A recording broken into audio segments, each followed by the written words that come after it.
Hello everybody, welcome to Red Tool House. On today's video, we're going to take this pine log and we're going to mill it into some lap siding for the ends of our hoop house.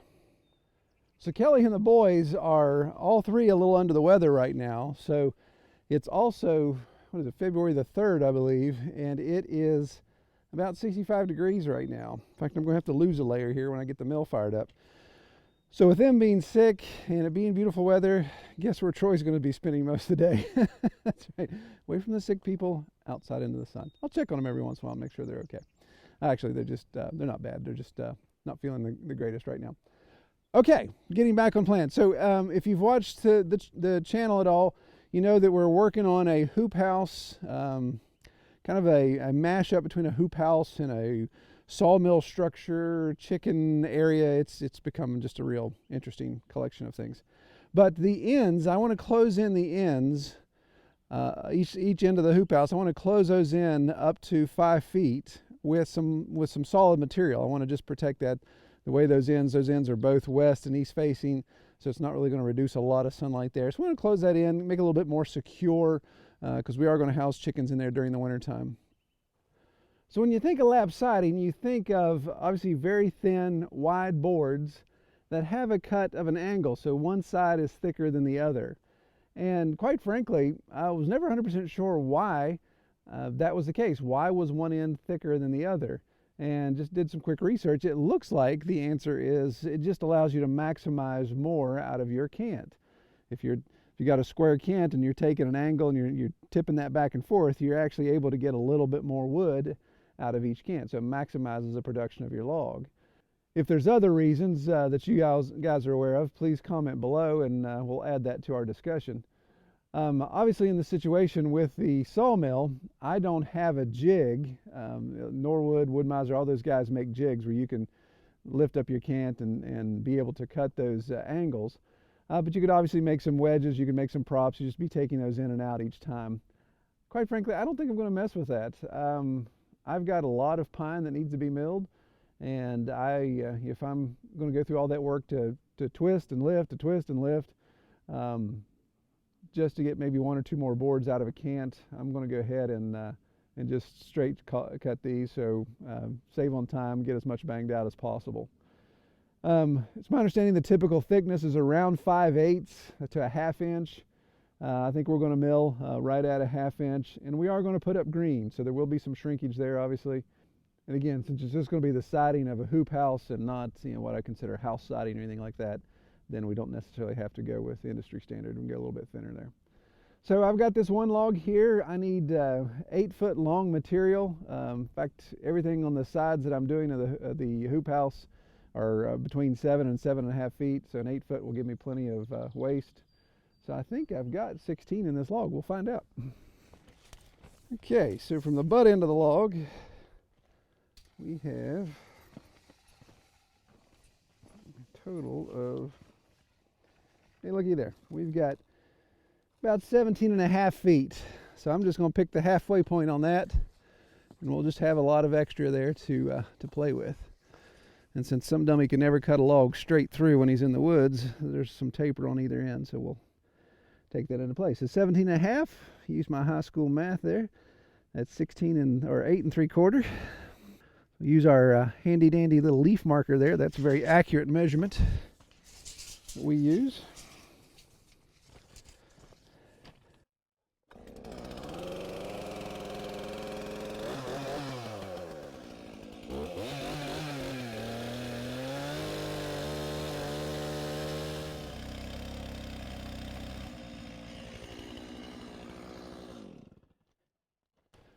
So what's funny was with West Virginia weather, if you don't like the weather, you just wait a day or two and it changes. This log is actually frozen to the ground. We had like down to 2 degrees Fahrenheit just 2 days ago.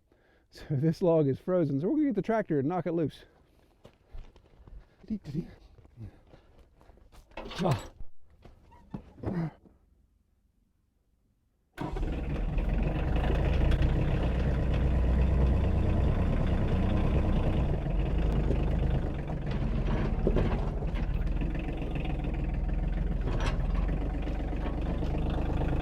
That'll loosen it up.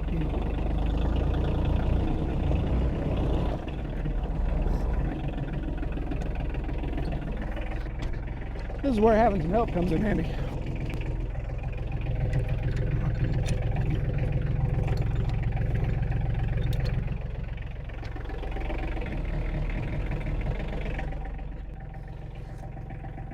Everything's frozen to the ground. This is where cutting the log all the way through comes in handy too.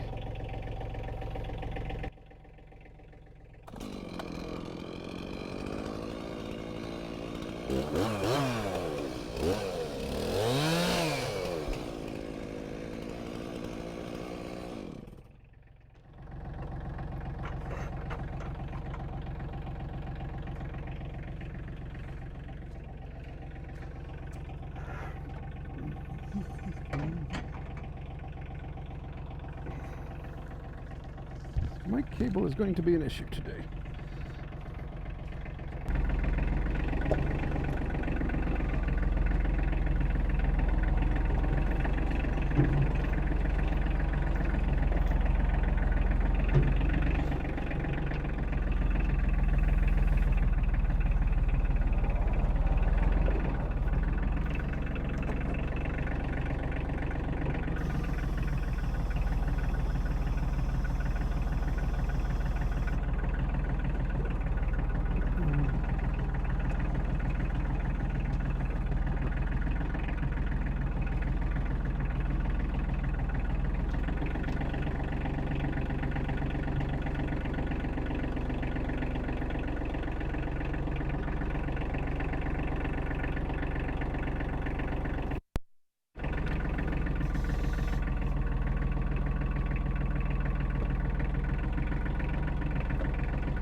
Ah, you junk.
I was able to get a 8-inch by 8-inch square cant with a little bit of wane on this side. So first couple boards will have a little bit of bark, no big deal.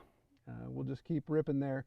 Again, going with 1/2 inch, I should get quite a bit. And I'm not going to get 16 boards out of this, obviously, because the curve of my blade is really going to play into this as I take every single pass. So I may get 14. We'll see what it shakes out as.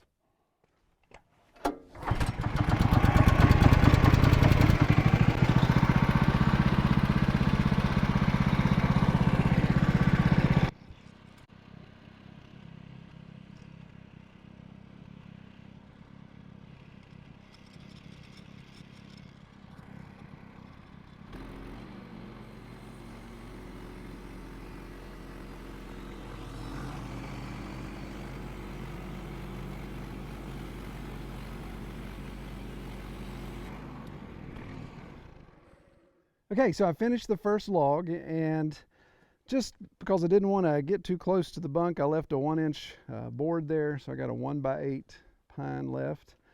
But I did actually end up getting 14 boards out of this. Now what I did do, I kind of changed my mind on how I was going to do this. I may regret this. Yeah, it looks like setting my scale, which is kind of what I expected, setting my scale at exactly 1/2 inch, I get a 3/8 inch board. So technically I could have been able to get 16 boards out of there if I'd have been able to cut this last one in half.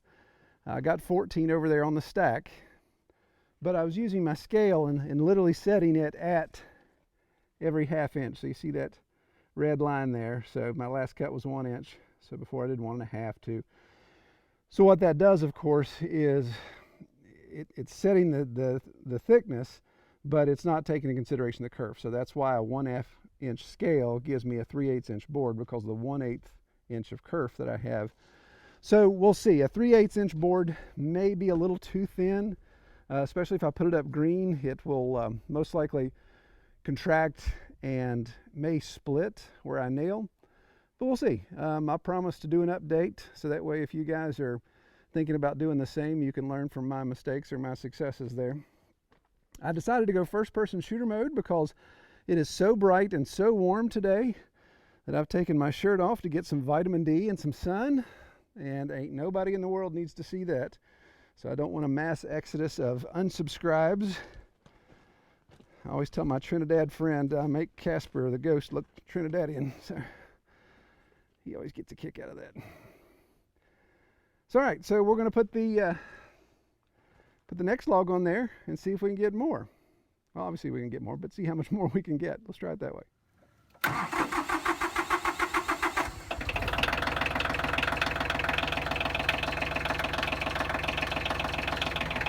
Raise the bucket up, dragon by. There you go.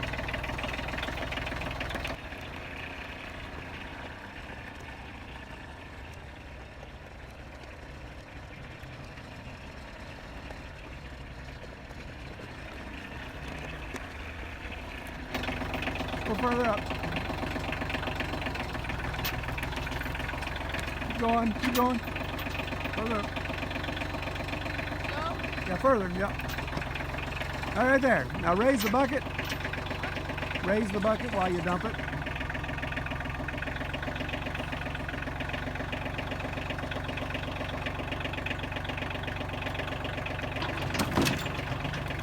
All right, raise the bucket. Okay, so looks like we got 28 out of there, but one of them broke along the, there was a knot that went all the way through, so it became pretty weak there and broke. So we won't count that one, so we'll call it 27. And so now we're going to load some of this up and start attaching.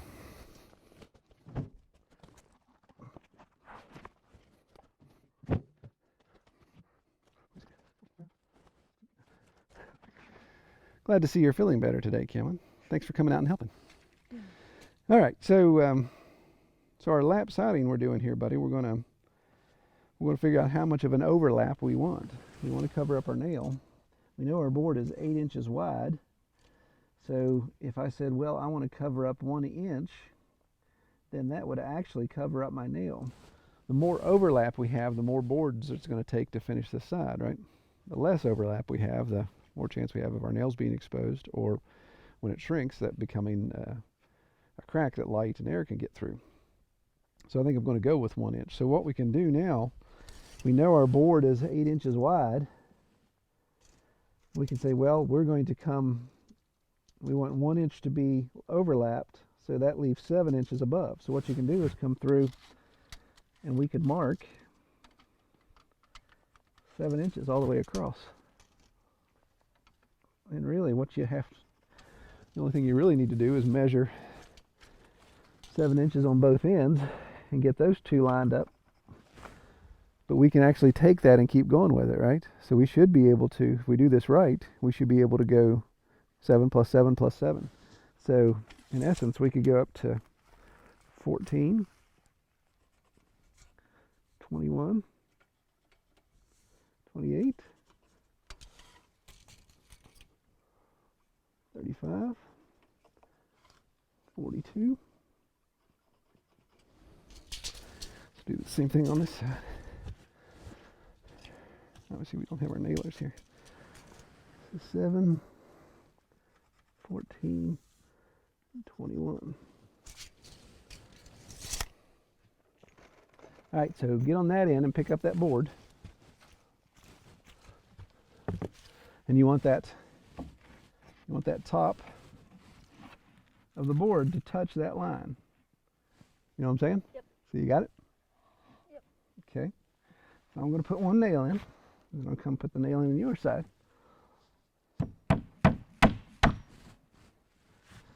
Don't let this drop like I just did. Whoa.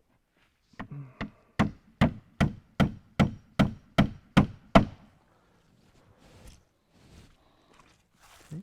Watch out. Get it in there now. I need you to move your head. Yeah, good job.